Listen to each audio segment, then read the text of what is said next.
السلام عليكم ورحمة الله وبركاته. الحمد لله والصلاة والسلام على رسول الله وعلى آله وصحبه أجمعين.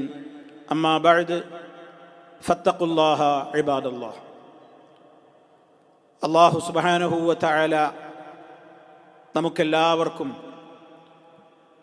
കാരുണ്യം നൽകി ഈ വിശുദ്ധ റമളാനിൽ അവൻ്റെ പ്രത്യേകമായ അളവറ്റ കാരുണ്യം നൽകി നമ്മയെല്ലാം അവൻ അനുഗ്രഹിക്കുമാറാകട്ടെ. സഹോദരങ്ങളെ, നമ്മുടെ കർമ്മങ്ങളെല്ലാം അല്ലാഹു സുബ്ഹാനഹു വ തആല സ്വീകരിച്ച് നമ്മെ ഏവരെയും അവൻ അനുഗ്രഹിക്കുമാറാകട്ടെ. നോമ്പുമായി ബന്ധപ്പെട്ടുകൊണ്ടുള്ള വിഷയങ്ങളിൽ ഗർഭിണികളായ സ്ത്രീകൾ, അതേപോലെ തന്നെ മുലയൂട്ടുന്ന ഉമ്മമാർ, ഇവർക്കും അല്ലാഹു സുബ്ഹാനഹു വ തആല ഇളവ് അനുവദിച്ച് കൊടുത്തിട്ടുള്ള വിഭാഗം തന്നെയാണ്. ഇവിടെ നമ്മൾ മനസ്സിലാക്കിയിരിക്കേണ്ടുന്നൊരു കാര്യം, ഒരാൾ ഗർഭിണിയായി എന്നുള്ളത് കൊണ്ട് മാത്രം, അല്ലെങ്കിൽ മുലയൂട്ടുന്ന ഒരു ഉമ്മയായി എന്നുള്ളത് കൊണ്ട് മാത്രം അയാൾ നോമ്പൊഴിവാക്കാൻ പാടില്ല. ഗർഭിണിയാവട്ടെ മുലയൂട്ടുന്ന ഉമ്മയാവട്ടെ, റമളാനിൽ പ്രയാസങ്ങളൊന്നുമില്ല, ഗർഭിണിക്ക് ബുദ്ധിമുട്ടൊന്നുമില്ല, അതല്ലെങ്കിൽ മുലയൂട്ടുന്ന ഉമ്മയാണ്, പ്രശ്നമൊന്നുമില്ല, മുലയൂട്ടുന്നുണ്ട്, കുട്ടിക്ക് വേറെ ഫുഡും കൊടുക്കുന്നുണ്ട്, അങ്ങനെയുള്ള ആളുകൾ അവരൊക്കെ റമളാനിലും നോമ്പെടുക്കൽ നിർബന്ധമാണ്, പ്രയാസങ്ങളൊന്നുമില്ല. അതേ അവസരത്തിൽ എപ്പോഴാണ് അവർക്ക് ഇളവ് നൽകപ്പെടുന്നത്? ഗർഭാവസ്ഥയിൽ, അതിപ്പോൾ ഏത് മാസത്തിലുമാവാം. തുടക്കത്തിൽ ചിലപ്പോൾ നിരന്തരമായി ഛർദിച്ച് അവശയാകുന്ന സഹോദരിമാരുണ്ട്. അതേപോലെ തന്നെ വളരെയേറെ ക്ഷീണവും ബെഡ് റെസ്റ്റുമൊക്കെ നിർദ്ദേശിക്കപ്പെട്ടിട്ടുള്ള ആ നിലക്കുള്ള സഹോദരിമാരുണ്ടാകും. തീരെ അവർക്ക് കഴിയില്ല. പ്രഗത്ഭരായ ഡോക്ടർമാർ, അവരെ പരിശോധിക്കുന്ന ഡോക്ടർ പറഞ്ഞിട്ടുണ്ട്, നിങ്ങൾ നോമ്പെടുക്കുന്നത് നിങ്ങൾക്ക് കഴിയില്ല. അങ്ങനെ വിശ്വസ്തരായ ആളുകളുടെ ആ നിലക്കുള്ള നിർദ്ദേശം നൽകപ്പെട്ട ഒരു ഗർഭിണി, അവർക്ക് അതുപോലെ തന്നെ അത് അവരുടെ ശാരീരികമായ ആരോഗ്യത്തിന്, അതുപോലെ തന്നെ നമ്മുടെ ഗർഭസ്ഥ ശിശുവിൻ്റെ കാര്യങ്ങൾക്ക് ഒക്കെ പ്രയാസകരമായിരിക്കും. ഇങ്ങനെയൊക്കെയുള്ള ഘട്ടങ്ങളിൽ അവർക്ക് ഇളവുകളുണ്ട്. അതേപോലെ മുലയൂട്ടുന്ന ഉമ്മമാർ, ഇപ്പോൾ മുലയൂട്ടുന്ന ഉമ്മമാരെന്ന് പറയുന്നത് കുട്ടിക്ക് ചിലപ്പോൾ 5 മാസം 6 മാസമൊക്കെ ആയി കഴിഞ്ഞാൽ ചില ആളുകളൊക്കെ അതിൻ്റെ മുമ്പ് തന്നെയും മറ്റ് ഫുഡുകളൊക്കെ നൽകാൻ തുടങ്ങിയിരിക്കും. എന്നാൽ മുലപ്പാൽ മാത്രം ഊട്ടിക്കൊണ്ടിരിക്കുന്ന ഉമ്മമാരുണ്ടാകും. അവരെ സംബന്ധിച്ചിടത്തോളം അവർ നോമ്പെടുക്കുമ്പോൾ മുലപ്പാൽ കുറയാനും അതുപോലെ തന്നെ കുട്ടികൾക്ക് പ്രയാസകരമായ പല സാഹചര്യങ്ങളും ഉണ്ടാകാനുമൊക്കെ ഇടയുള്ളത് കൊണ്ട് ഡോക്ടർമാർ പറയാറുണ്ട്, അത്തരം ഘട്ടങ്ങളിൽ നിങ്ങൾ നോമ്പ് ഒഴിവാക്കുക. അതൊക്കെ നമ്മുടെ സഹോദരിമാർക്ക് മനസ്സിലാക്കുവാൻ സാധിക്കും. ഓരോരുത്തരുടെയും അവസ്ഥകൾ വ്യത്യസ്തങ്ങളായിരിക്കും. അവരവരുടേതായ ശാരീരികവും മാനസികവുമായ ശക്തിയുടെയും വ്യത്യാസങ്ങളുടെയും ഒക്കെ അടിസ്ഥാനത്തിൽ ഇവർക്കൊക്കെ വിവിധ രൂപത്തിലുള്ള അവസ്ഥകളായിരിക്കും ഉണ്ടാവുക.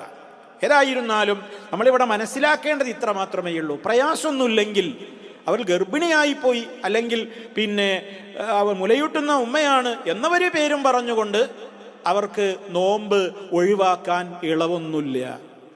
അപ്പം ഇളവ് ബാധിക്കുന്നത് എന്തുകൊണ്ടാണ്? അവർക്ക് പ്രയാസമുണ്ടെങ്കിലാണ്. പ്രയാസമുണ്ടെങ്കിൽ ഗർഭിണികൾക്കും അതുപോലെ തന്നെ മുലയൂട്ടുന്ന ഉമ്മമാർക്കും നോമ്പ് ഒഴിവാക്കാം.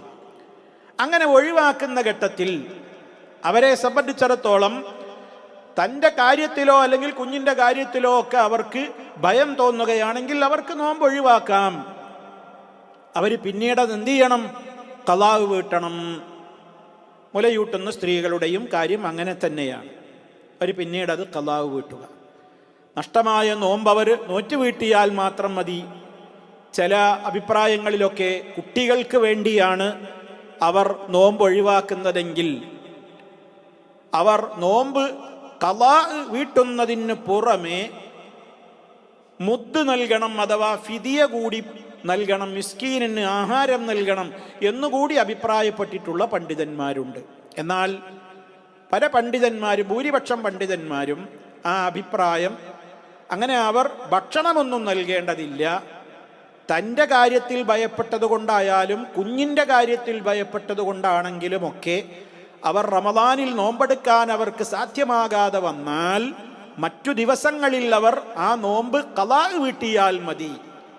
പ്രായശ്ചിത്തമായി മുദ് അതല്ലെങ്കിൽ ഭക്ഷണം നൽകുക എന്നുള്ള ഫിദിയയൊന്നും അവർ നൽകേണ്ടതില്ല. ഇതാണ് അതിൽ ഏറ്റവും പ്രബലമായ അഭിപ്രായം. എത്ര കാലം കഴിഞ്ഞാലും, ചിലപ്പോൾ ഒരുപാട് കാലം അവർക്ക് കഴിഞ്ഞില്ല, ഉദാസീനത കൊണ്ട് അവരൊരിക്കലും ഒഴിവാക്കരുത്. അലസരായിട്ട് അവർ അടുത്ത റമദാൻ വരെ നോറ്റ് വീട്ടിയില്ല, വെറുതെ ഇങ്ങനെ ഈസി ആയിട്ടു എങ്കിൽ അവർ അതിൻ്റെ ഗൗരവം ഉൾക്കൊള്ളാൻ അടുത്ത റമദാനിലാണ് പിന്നീട് അവർ ചെയ്യുന്നത്. അതിൻ്റെ ഒരു റമദാൻ കഴിഞ്ഞിട്ടാണ്, അതും പിന്തിയിട്ടാണ്, അതവരുടെ അലസത കൊണ്ടാണ്. എങ്കിൽ അവർ എന്ത് ചെയ്യണം? നോമ്പും എടുക്കണം, പ്രായശ്ചിത്തവും നൽകണം എന്ന് അഭിപ്രായപ്പെട്ട പണ്ഡിതന്മാരാണുള്ളത്. ഇങ്ങനെ അലസത കൊണ്ട് ഒഴിവാക്കിയതാണെങ്കിൽ. അതല്ല, അവർക്ക് പ്രയാസം തന്നെയായി, കഴിഞ്ഞില്ല, കുറേ ബുദ്ധിമുട്ടുകൾ, അവർ ശ്രമിച്ചു, റമദാന്റെ ഉള്ളിൽ പൂർത്തിയാക്കാൻ സാധിച്ചില്ല എങ്കിൽ അടുത്ത റമദാനും കഴിഞ്ഞിട്ടാണ് അവർക്ക് നോറ്റ് വീട്ടാൻ കഴിയുന്നതെങ്കിൽ, അതല്ല പിന്നെയും കഴിഞ്ഞില്ലെങ്കിൽ എപ്പോഴാണോ അവർക്ക് കഴിയുന്ന അവസരത്തിൽ അവർ നോറ്റ് വീട്ടിയാൽ മാത്രം മതി. പ്രായശ്ചിത്തമൊന്നും നൽകേണ്ടതില്ല, ഫിദിയയൊന്നും നൽകേണ്ടതില്ല എന്ന അഭിപ്രായമാണ് പ്രമാണത്തെ സംബന്ധിച്ചിടത്തോളം പ്രമാണങ്ങളുമായി കൂടുതൽ അടുത്ത് നിൽക്കുന്നത്. മറ്റുള്ള വീക്ഷണങ്ങളും പണ്ഡിത ലോകത്തുണ്ട് എന്നുള്ളത് നേരത്തെ പറഞ്ഞത് പ്രത്യേകം ഓർമ്മപ്പെടുത്തുകയാണ്. ഇനി സഹോദരന്മാരെ, മറ്റൊരു അഭിപ്രായം ഈ വിഷയത്തിലുള്ളത്, ഈ വിഷയത്തിൽ അവരെ സംബന്ധിച്ചിടത്തോളം ഇങ്ങനെ ഗർഭിണികളായ സ്ത്രീകളും മുലയൂട്ടുന്ന ഉമ്മമാരുമൊക്കെ അവർ വയോവൃദ്ധകളായ ആളുകളുടെ ആ ഗണത്തിൽ അവർക്ക് പ്രത്യേകം ഇളവുണ്ട് എന്നുള്ള അഭിപ്രായം പറഞ്ഞ പണ്ഡിതന്മാരുമുണ്ട്. അതായത് വിശുദ്ധ ഖുർആൻ പറഞ്ഞല്ലോ, വഅലല്ലദീന യുതീഖൂനഹു ഫിദിയത്തുൻ തആമു മിസ്കീൻ. വളരെ പ്രയാസപ്പെട്ടുകൊണ്ടല്ലാതെ അനുഷ്ഠിക്കാൻ കഴിയാത്ത വയോവൃദ്ധന്മാർ, വൃദ്ധകൾ, അങ്ങനെയുള്ള ആളുകളുണ്ടല്ലോ, ആ ഗണത്തിൽ ഇവരെ കൂടി ചേർത്തിരിക്കുകയാണ് ചില സഹാബിമാർ. അതായത് ഗർഭിണികൾ, മുലയൂട്ടുന്ന ഉമ്മമാർ, അവരെ സംബന്ധിച്ചിടത്തോളം അവർക്ക് ഇങ്ങനെ ഗർഭകാലത്തും അതുപോലെ തന്നെ മുലയൂട്ടുന്ന കാലത്തുമൊക്കെയായി അവർക്ക് ഒരുപാട് നോമ്പുകൾ നഷ്ടപ്പെടും. അങ്ങനെ നഷ്ടപ്പെട്ടിട്ട് അവരത് നോറ്റ് വീട്ടാൻ നോക്കുമ്പോൾ ആയിരിക്കും ചിലപ്പോൾ തുടരെ ചിലപ്പോൾ വീണ്ടും പ്രസവം വരും. അപ്പോൾ വീണ്ടും റമദാൻ, ആ പ്രസവത്തിൻ്റെ മുലയൂട്ടൽ കാലം, വീണ്ടും ഗർഭം, ആ പ്രസവത്തിൻ്റെ മുലയൂട്ടൽ കാലം, ഇങ്ങനെ വല്ലാതെ പ്രയാസപ്പെട്ട് അവരങ്ങനെ ബുദ്ധിമുട്ടുന്ന ഒരവസ്ഥ വരുന്നുണ്ടല്ലോ. അപ്പം അതുകൊണ്ട് തന്നെ അവരെ സംബന്ധിച്ചിടത്തോളം അവർ നോമ്പ് നോറ്റ് വീട്ടേണ്ടതില്ല, അവർ ഫിദിയ നൽകിയാൽ മാത്രം മതി എന്ന അഭിപ്രായപ്പെട്ട പണ്ഡിതന്മാരുണ്ട്. ഒരു ന്യൂനപക്ഷ പണ്ഡിതന്മാരുടെ വീക്ഷണം അങ്ങനെയാണ്. ആ വീക്ഷണം പ്രബലമല്ല എന്നാണ് ഭൂരിപക്ഷ പണ്ഡിതന്മാർ പറയുന്നത്. എന്നാൽ ഈ വീക്ഷണം പറഞ്ഞിട്ടുള്ള പണ്ഡിതന്മാരതിന് പറയുന്ന ന്യായങ്ങൾ നമ്മൾ മനസ്സിലാക്കിയിരിക്കേണ്ടത്, ഒന്നിപ്പോൾ ഞാൻ നേരത്തെ പറഞ്ഞു, വിശുദ്ധ ഖുർആൻ പറഞ്ഞിട്ടുണ്ടല്ലോ ഇങ്ങനെ. പിന്നെ മുസാഫിറിനെ സംബന്ധിച്ചും രോഗിയെ സംബന്ധിച്ചും വിശുദ്ധ ഖുർആനിൽ എന്ത് പറഞ്ഞിട്ടുണ്ട്? മറ്റവസരങ്ങളിൽ അവർ നോറ്റ് വീട്ടട്ടെ എന്ന്. എന്നാൽ വയോവൃദ്ധരായ ആളുകൾ, അവരെ സംബന്ധിച്ചും ഖുർആൻ പറഞ്ഞു എന്ത്? ഫഅലല്ലദീന യുതീഖൂനഹു ഫിദിയത്തുൻ തആമു മിസ്കീൻ. വൃദ്ധനാണ്, പടുകിഴവനാണ്, കിഴവിയാണ്, അവർക്ക് നോമ്പെടുക്കാൻ കഴിയൂല, അവർക്ക് ഫിദിയ മാത്രം മതി. അതേ ഗണത്തിൽ ഇവരെയും ഉൾപ്പെടുത്താം എന്ന് പറഞ്ഞിട്ടുള്ള പണ്ഡിതന്മാർ, അത് മഹാന്മാരായ 2 സഹാബിമാരിൽ നിന്ന് ഈ വീക്ഷണമാണ് നമുക്ക് മനസ്സിലാക്കുവാൻ സാധിക്കുന്നത്. പണ്ഡിതന്മാർ പറയുന്നു, വബിഹി ഖാല ഇബ്നു അബ്ബാസ് വഇബ്നു ഉമർ റളിയല്ലാഹു അൻഹും വഗൈറുഹുമാ. അതായത് അബ്ദുല്ലാഹി ഇബ്നു അബ്ബാസ് റളിയല്ലാഹു തആല അൻഹുമാ, അതുപോലെ തന്നെ അബ്ദുല്ലാഹി ഇബ്നു ഉമർ റളിയല്ലാഹു അൻഹുമാ. അപ്പോൾ ഇബ്നു ഉമർ, ഇബ്നു അബ്ബാസ് എന്നൊക്കെ പ്രഗത്ഭരായ സഹാബിമാർ തന്നെയാണ്. ആ സഹാബിമാർ ഈ വീക്ഷണക്കാരാണ്. മാത്രമല്ല ഇബ്നു അബ്ബാസ് റളിയല്ലാഹു അൻഹുവിൽ നിന്നുള്ള വാചകം നമുക്ക് ഇമാം ത്വബരി അവിടുത്തെ തഫ്സീറിലൊക്കെ രേഖപ്പെടുത്തിയത് ഇപ്രകാരം വായിക്കാൻ സാധിക്കും: ഇദാ ഖാഫത്തിൽ ഹാമിലു അലാ നഫ്സിഹാ വൽ മുർളിഉ അലാ വലദിഹാ ഫീ റമളാൻ. ഗർഭിണിയായ സ്ത്രീ അവൾ തൻ്റെ കാര്യത്തിൽ ഭയപ്പെടുന്നു, അല്ലെങ്കിൽ മുലയൂട്ടുന്ന ഉമ്മ തൻ്റെ കുഞ്ഞിൻ്റെ കാര്യത്തിൽ ഭയപ്പെടുന്നു എങ്കിൽ യുഫ്തിറാനി, അവർ രണ്ടാളും നോമ്പ് മുറിക്കട്ടെ, നോമ്പെടുക്കേണ്ടതില്ല. വയുതഇമാനി മക്കാന കുല്ലി യൗമിൻ മിസ്കീന, ഓരോ ദിവസത്തിനും പകരം അവർ എന്ത് ചെയ്യുക? മിസ്കീനിന് ഭക്ഷണം നൽകുക, അത് മതി അവർക്ക്, അവർ നോമ്പ് നോറ്റുവീട്ടേണ്ടതില്ല എന്ന വീക്ഷണമാണ് ഇബ്നു അബ്ബാസ് റളിയല്ലാഹു തആല അൻഹുമയിൽ നിന്നും ഉദ്ധരിക്കപ്പെട്ടിട്ടുള്ളത്. അതേപോലെ തന്നെ അദ്ദേഹം അവിടുന്ന് ഈ വിധേ വിഷയത്തിലുള്ള ഒരു കാര്യം, അതായത് ഗർഭിണിയുടെയും മുലയൂട്ടുന്ന ഉമ്മയുടെയും വിഷയത്തിൽ ആ സ്ത്രീയോട് പറഞ്ഞത് എന്താണ്? അൻതി ബി മൻസിലത്തില്ലദീ ലാ യുതീഖുഹു, വളരെ ബുദ്ധിമുട്ടിയാലല്ലാതെ കഴിയില്ല എന്ന് പറയുന്ന സ്ഥാനത്താണ് നീ ഉള്ളത്. അതുകൊണ്ട് അലൈക്കി അൻ തുത്ഇമി മകാന കുല്ലി യൗമിൻ മിസ്കീന, എല്ലാ ദിവസത്തിനും പകരം നീ നോമ്പിന് പകരം ഒരു മിസ്കീനിന് നീ ഭക്ഷണം നൽകുക. വലാ ഖദാ അലൈക്കി, നീ ഖളാ വീട്ടേണ്ടതില്ല, നിനക്കത് നിർബന്ധമില്ല എന്ന് അദ്ദേഹം പറഞ്ഞതായും തഫ്സീർ തബരിയിൽ നമുക്ക് കാണുവാൻ സാധിക്കും. അതേപോലെ തന്നെ ഇമാം ദാറഖുത്നി റഹിമഹുല്ലാ അദ്ദേഹം രേഖപ്പെടുത്തിയതായി റിപ്പോർട്ട് ചെയ്യപ്പെട്ടത്, അദ്ദേഹത്തിൽ നിന്ന് റിപ്പോർട്ട് ചെയ്തതായി നമുക്ക് കാണാൻ സാധിക്കും. അനിബ്നു ഉമർ റളിയല്ലാഹു അൻഹുമാ, മഹാനായ അബ്ദുല്ലാഹി ഇബ്നു ഉമർ റളിയല്ലാഹു തആല അൻഹുമാ, അന്ന ഇംറഅതഹു സഅലതുഹു, അദ്ദേഹത്തിന്റെ ഭാര്യ അബ്ദുല്ല റളിയല്ലാഹു അൻഹുവിന്റെ അഥവാ ഇബ്നു ഉമർ റളിയല്ലാഹു അൻഹുവിന്റെ ഭാര്യ തന്നെ മഹാനവറുകളോട് ചോദിച്ചു. എപ്പോൾ? വഹിയ ഹുബ്ല, അവർ ഗർഭിണിയായിരിക്കെ ചോദിച്ചപ്പോൾ, ഈ വിഷയകമായി ചോദിച്ചപ്പോൾ മഹാനവറുകൾ നൽകിയ മറുപടി അഫ്തിരി, ഈ നോമ്പ് മുറിച്ചോളൂ, ഒഴിവാക്കിക്കോളൂ. വഅത്ഇമി അൻ കുല്ലി യൗമിൻ മിസ്കീന, ഓരോ ദിവസത്തിനും പകരമായി നീ മിസ്കീനിന് ഭക്ഷണം നൽകുക.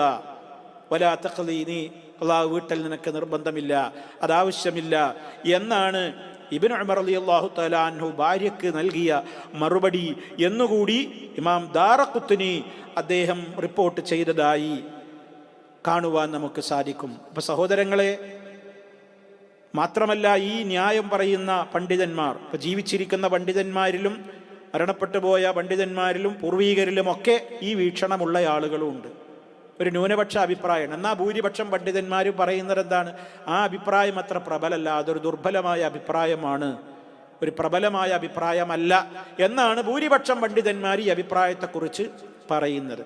എന്നാൽ ഈ അഭിപ്രായം പറഞ്ഞ ആളുകൾ പറയുന്ന മറ്റൊരു പോയിന്റ്, മഹാന്മാരായ ഈ രണ്ട് സഹാബികൾ പ്രഗത്ഭരാണ്. ഇബ്നു അബ്ബാസ് റളിയല്ലാഹു അൻഹുമാ, അദ്ദേഹം തഫ്സീർ റഈസുൽ മുഫസ്സിരീൻ എന്നാണ് അറിയപ്പെടുന്നത്. വിശുദ്ധ ഖുർആനിന്റെ വ്യാഖ്യാതാക്കളിൽ അഗ്രേസരനാണ്, പ്രഗത്ഭനാണ്. അതേപോലെ മുത്തബിഉസ് സുന്ന, സുന്നത്തിനെ പിൻപറ്റുന്നതിൽ ഏറ്റവും വലിയ കണിശത പുലർത്തുന്ന വ്യക്തിത്വമാണ് ഇബ്നു ഉമർ റളിയല്ലാഹു അൻഹുമാ. അവരൊക്കെ ഈ അഭിപ്രായം പറഞ്ഞിട്ട് സഹാബിമാർക്കിടയിൽ ഈ അഭിപ്രായമൊക്കെ അവർക്കിതാണ് അഭിപ്രായമെന്ന് അറിഞ്ഞിട്ട് ഏതെങ്കിലും ഒരു സഹാബി അത് പാടില്ല, അഭിപ്രായം തെറ്റാണ് എന്ന് പറഞ്ഞതായിട്ട് അറിയപ്പെട്ടിട്ടില്ലല്ലോ. അതുകൊണ്ട് ഫലത്തിൽ അവരുടെയൊക്കെ ഒരു മൗനസമ്മതമുള്ള ഒരു വിഷയം കൂടിയാണിത് എന്നുകൂടി ഈ വീക്ഷണം അഭിപ്രായപ്പെടുന്ന പണ്ഡിതന്മാർ അവരുടേതായ ന്യായമായി എടുത്ത് ഉദ്ധരിച്ചതായി നമുക്ക് കാണുവാൻ സാധിക്കും. അപ്പോൾ സുഹൃത്തുക്കളെ, ഏതായിരുന്നാലും നമ്മൾ ഇതിൽ മനസ്സിലാക്കിയിരിക്കേണ്ടത് എന്താണ്? അവരുടെ കാര്യത്തിൽ നമ്മൾ മനസ്സിലാക്കിയിരിക്കേണ്ടത്, ഭൂരിപക്ഷം പണ്ഡിതന്മാരും പറഞ്ഞ ആ ഒരു ന്യായമനുസരിച്ച് തന്നെ എന്തു ചെയ്യുക? ഗർഭിണിയായിരിക്കെ അതേപോലെ തന്നെ മുലയൂട്ടുന്ന ഉമ്മമാരൊക്കെ അവരെ നോമ്പ് ഒഴിവാക്കേണ്ടുന്ന സാഹചര്യമാണെങ്കിൽ നോമ്പ് ഒഴിവാക്കുക. എന്നിട്ട് അവരെന്ത് ചെയ്യട്ടെ? അവർക്ക് ആരോഗ്യം വീണ്ടും കിട്ടി, അതുപോലെ തന്നെ അവരുടേതായ പ്രയാസങ്ങളൊക്കെ മാറി അവർക്ക് നല്ല കാലം വരുമ്പോൾ അവരെന്ത് ചെയ്യട്ടെ? നോമ്പെടുക്കൽ തന്നെയാണ് നല്ലത്. നോമ്പെടുത്ത് വീട്ടുക, അതാണ് അവർ ചെയ്യേണ്ടത്. അതാണല്ലോ ഭൂരിപക്ഷത്തിൻ്റെ അഭിപ്രായം. അതേ അവസരത്തിൽ ഞാൻ നേരത്തെ പറഞ്ഞതുപോലെ തുടർച്ചയായ തുടർ പ്രസവങ്ങൾ, തുടർ മുലയൂട്ടലുകളൊക്കെ വരുമ്പോൾ എത്രയോ വർഷങ്ങളുടെയൊക്കെ നോമ്പ് പെൻഡിങ്ങിലായി പോകും. പിന്നെ അത് നോമ്പ് നോറ്റ് വീട്ടുവാനുള്ള പ്രയാസങ്ങളും ബുദ്ധിമുട്ടുകളും ഒക്കെ ഈ ഉമ്മമാർക്ക് ഉണ്ടാവുകയും ചെയ്യും. അങ്ങനത്തെയൊക്കെ ഘട്ടങ്ങൾ വരുമ്പോൾ ഈ ഒരു ഇളവുകൾ, അഥവാ ഈ സഹാബിമാരും മറ്റുള്ള പല പണ്ഡിതന്മാരും അഭിപ്രായപ്പെട്ടിട്ടുള്ള ന്യൂനപക്ഷത്തിൻ്റെ ഒരു അഭിപ്രായമാണെങ്കിലും അവരും പ്രഗത്ഭരായ ആളുകൾ തന്നെയാണല്ലോ എന്നുള്ള നിലക്ക് ആ ഒരു അഭിപ്രായത്തെ മുഖവിലക്കെടുത്തുകൊണ്ട് അത്തരം സന്ദർഭങ്ങൾ നേരിടുന്ന ആളുകൾ ഈ അഭിപ്രായത്തെയും അവർക്ക് സ്വീകരിക്കാം എന്നാണ് നമുക്ക് മനസ്സിലാകുന്നത്. ഇതാർക്കെങ്കിലും വേണ്ടി ഏതെങ്കിലും ആളുകൾ അങ്ങനെ ഇഷ്ടംപോലെ ഇനി ഗർഭിണിയാണോ നഞ്ഞ് നോമ്പെടുക്കണ്ട, ഇനി നമ്മൾ ഒരു പ്രായശ്ചിത്തം മാത്രം നൽകിയാൽ മതി എന്നവർ ഈസി, അതേപോലെ തന്നെ അതൊരു ലളിതമായി ലാഘവ ബുദ്ധിയോടുകൂടെ കാണാൻ വേണ്ടി പറയുന്നതല്ല സഹോദരിമാരെ. ഏതെങ്കിലും അങ്ങനത്തെ ഇത്തരം ഒരു പ്രയാസകരമായൊരു സാഹചര്യം ഉണ്ടെങ്കിൽ ഇങ്ങനെയും ഒരു ഇളവ് ആവാം എന്ന് അഭിപ്രായപ്പെട്ട പണ്ഡിതന്മാരും ഉണ്ടല്ലോ എന്ന വീക്ഷണം അത്തരം സാഹചര്യങ്ങളിൽ വേണമെങ്കിൽ സ്വീകരിക്കാവുന്നതാണ് അവരവരുടെ അവസ്ഥകൾക്കനുസരിച്ചുകൊണ്ട് എന്നാണ് ഈ ഉള്ളവൻ അതിൽ നിന്ന് മനസ്സിലാക്കുവാൻ സാധിച്ചിട്ടുള്ളത്. അല്ലാഹു അഅലം. ഏതായിരുന്നാലും അല്ലാഹു സുബ്ഹാനഹു വ തആല ഒരിക്കലും പ്രയാസത്തെ ഉദ്ദേശിക്കുന്നില്ല, എളുപ്പത്തെയാണ് അവൻ ഉദ്ദേശിക്കുന്നത്. ഓരോ അവസ്ഥകൾ കണ്ടറിഞ്ഞുകൊണ്ടാണ് റഹ്മാനായ റബ്ബിൻ്റെ ഇസ്ലാമിക ശരീഅത്തിൻ്റെ ഓരോ നിയമങ്ങളും എന്നുകൂടി നമ്മൾ മനസ്സിലാക്കുക. അല്ലാഹു സുബ്ഹാനഹു വ തആല യഥാർത്ഥത്തിൽ കൃത്യമായി തന്നെ കാര്യങ്ങളെ മനസ്സിലാക്കുവാനും ആ കൃത്യമായ രൂപത്തിൽ തന്നെ എന്തൊക്കെയാണോ മനസ്സിലാക്കേണ്ടതെങ്കിൽ അതേപോലെ തന്നെ മനസ്സിലാക്കി. അത് പ്രത്യേകം എടുത്തു പറയാൻ കാരണം അള്ളാഹുവിനറിയാം ഓരോരുത്തരുടെയും അവസ്ഥകൾ എന്താണെന്ന്. ആ അവസ്ഥകൾ റബ്ബ് അറിയുന്നവനാണ്. ആ റബ്ബാണല്ലോ നമ്മെ പരലോക നാളിൽ വിചാരണക്കെടുക്കുന്നതും പ്രതിഫലം നൽകേണ്ടതുമൊക്കെ. ആ ഒരു മാനസികാവസ്ഥ അത് ഏത് കാര്യത്തിലും നമ്മുടെ മനസ്സിലുണ്ടായിരിക്കണം. അള്ളാഹു സത്യം സത്യമായി തന്നെ മനസ്സിലാക്കുവാനും നല്ല നല്ല കാര്യങ്ങൾ കൂടുതൽ വളരെ ആവേശപൂർവ്വം മനസ്സിലാക്കുവാനുമൊക്കെയുള്ള നാഫിയായ ഇൽമു നേടുവാനുമൊക്കെയുള്ള താല്പര്യം അള്ളാഹു നമുക്ക് വർദ്ധിപ്പിച്ച് തരുമാറാകട്ടെ. നമ്മുടെ കർമ്മങ്ങൾ എന്ത് തന്നെ ന്യൂനതകളുള്ളവയാണെങ്കിലും റഹ്മാനായ റബ്ബവൻ്റെ പ്രത്യേകമായ മഹളായ പ്രത്യേക കാരുണ്യം മുഖേന എല്ലാ ന്യൂനതകളിൽ നിന്നും മുക്തമായ നിലക്ക് നമ്മിൽ നിന്ന് എല്ലാവരിൽ നിന്നും സ്വീകരിക്കുമാറാകട്ടെ. പാപങ്ങളെല്ലാം പുറത്തു തന്ന് നമ്മെ അവൻ ശുദ്ധീകരിക്കുമാറാകട്ടെ. പാപമോചനം നൽകപ്പെട്ട മഹാഭാഗ്യവാന്മാരിൽ ഈ മാസത്തിൽ നമ്മെ എല്ലാം അല്ലാഹു ഉൾപ്പെടുത്തുമാറാകട്ടെ. അല്ലാഹുമ്മ ആതി അൻഫുസനാ തഖ്വാഹ വസക്കിഹാ അൻത ഖൈറു മൻ സക്കാഹ അൻത വലിയുഹാ വമൗലാഹ വൽഹംദുലില്ലാഹി റബ്ബിൽ ആലമീൻ. വസ്സലാമു അലൈക്കും വറഹ്മത്തുള്ളാഹി വബറകാതുഹു.